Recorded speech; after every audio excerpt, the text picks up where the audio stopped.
Bonjour et bienvenue sur l'atelier du chaton rugissant. Aujourd'hui, je vais vous présenter un sculpteur 3D Vaevictis Miniatures. On passe tout de suite à la présentation du Patreon. Et donc voilà sur la page My Mini Factory pour le sculpteur Vaevictis Miniatures. Donc Vaevictis, ce sont deux Français qui font de la sculpture 3D et chaque mois ils proposent quelques petites choses. Notamment ce mois-ci, on va avoir des tireurs pour des figurines de l'Empire. Vous avez la version directement préconstruite et la version modulaire. Donc là où vous allez pouvoir switcher justement les têtes, et l'avantage que vous allez avoir, c'est que tous les mois vous allez pouvoir récupérer des nouvelles têtes et les utiliser par exemple pour des proxys pour Warhammer The Old World par exemple, ou du sagage de la magie. Vous avez également un petit set avec 3 chiens, une pin-up qui va changer tous les mois et également un set de 4 héros qui vont également changer tous les mois. Ces figurines sont principalement, à mon sens, à utiliser pour Mordheim, pour Frostgrave, pour The Old World, ça passe très bien, ou Forbidden Psalm, qui va rejoindre les tables potentiellement sous peu. Que nous proposent ces sculpteurs, c'est que vous avez un pack de démarrage avec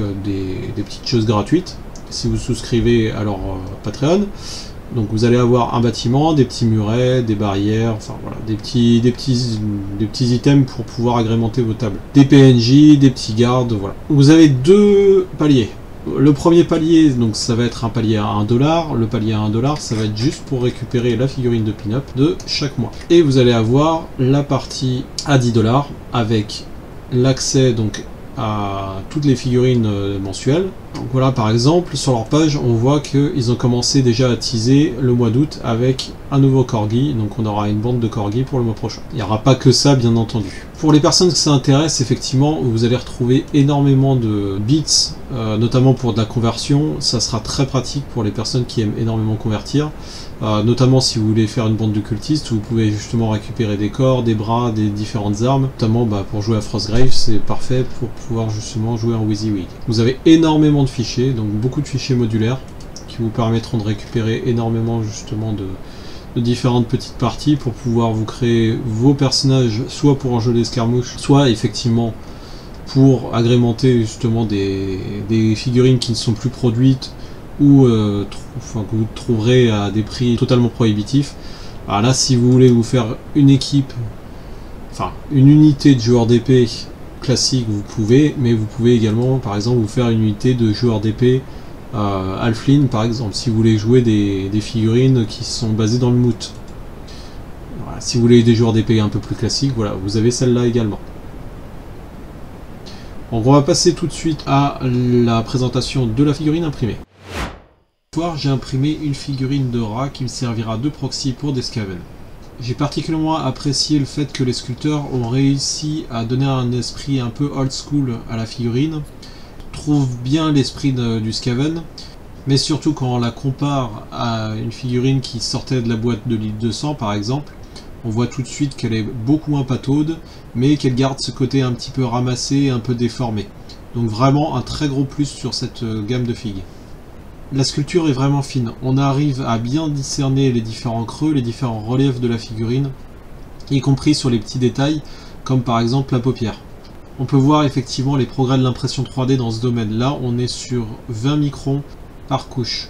Alors on va partir sur de la peinture rapide, on va pas avoir besoin de beaucoup de couleurs, on va travailler principalement à la contraste, avec du Snakebite Leather pour les vêtements et du Flesh Tear Red. On rajoutera sûrement quelques ornementations, du Fire Slayer Flèche pour la peau, du Volupus Pink pour la queue, et bon, le socle on va le faire en gris, il n'y a pas de souci, et la fourrure on va sûrement la faire en noir.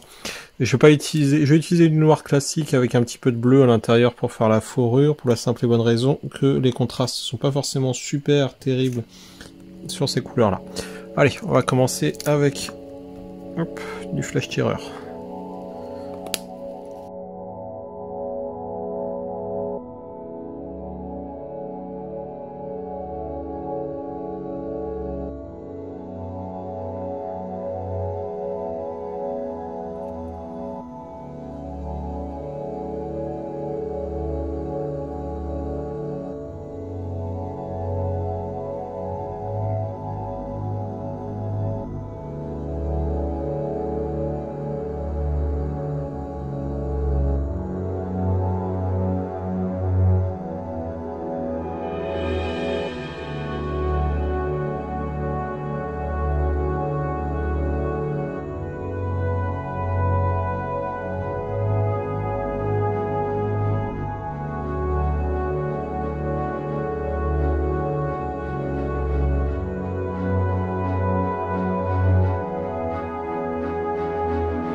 voilà, le tabletop est terminé. Si vous le souhaitez, vous pouvez vous arrêter ici ou encore rajouter quelques détails.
Et voilà pour le rendu final. Pour conclure, des figurines qui sont très plaisantes à peindre, le pinceau se laisse guider tout seul, la sculpture est de très bonne qualité. J'attends avec impatience de pouvoir peindre d'autres figurines de ces sculpteurs. Et bien cette vidéo est à présent terminée. J'espère qu'elle vous a plu, que vous avez pu découvrir tout le process, donc depuis la sculpture 3D jusqu'à l'impression et enfin jusqu'au moment où on peut finir par la peindre. Je vous ferai découvrir d'autres sculpteurs par ce type de review. En attendant, prenez soin de vous et comme d'habitude, un like, un commentaire, un partage, je ne manquerai pas de répondre. Merci et bonne soirée!